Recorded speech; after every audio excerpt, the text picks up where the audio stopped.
আসসালামু আলাইকুম প্রিয় শিক্ষার্থী বন্ধুরা, আশা করি আপনারা ভালো আছেন, সুস্থ আছেন। আমরা আজকে আমাদের সূচকের নিয়মের অঙ্ক করছি আমাদের ইকোনমিক্স ফার্স্ট ইয়ারে যারা আছেন। তবে তার আগে আপনি অবশ্যই আপনারা আমাদের পেজটাকে ফলো করবেন এবং ভিডিওগুলো শেয়ার করবেন ইনশাআল্লাহ। ঠিক আছে, ধরুন এরকম যদি অঙ্ক আসে আপনারা কীভাবে করবেন? Y equal to log 10 to x, ঠিক আছে, ওয়াই সমান সমান 10 to x, ঠিক আছে। এখন আমরা আগে দেখেছি যে এখানে এ থাকে বা ই থাকে সূচকের নিয়মে, কিন্তু এখানে 10 আছে, ঠিক আছে। 10ও কিন্তু একটা ধ্রুবক সংখ্যা, কনস্ট্যান্ট রাশি। তাহলে এখন আমরা ডিওয়াই বাই ডিএক্স করবো, ঠিক আছে, অতএব ডিওয়াই বাই ডিএক্স। তাহলে সূচকে যা আছে আগে তাই লিখবো আমরা।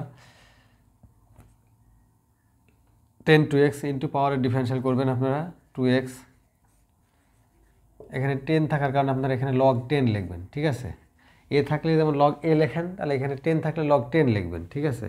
তাহলে এখন লগ 10 2x পাওয়ার থাকলো, এখানে এক্সের সাথে এখানে ডিফারেন্সিয়াল 1 দিয়ে 2কে গুণ করলে ইন্টু 2, এখানে থাকে কি লগ 10। ওকে, তাহলে 2কে আগে দিলাম, তাহলে 10 টু দি পাওয়ার 2x, এখানে থাকলো লগ 10, ঠিক আছে, অ্যান্সার।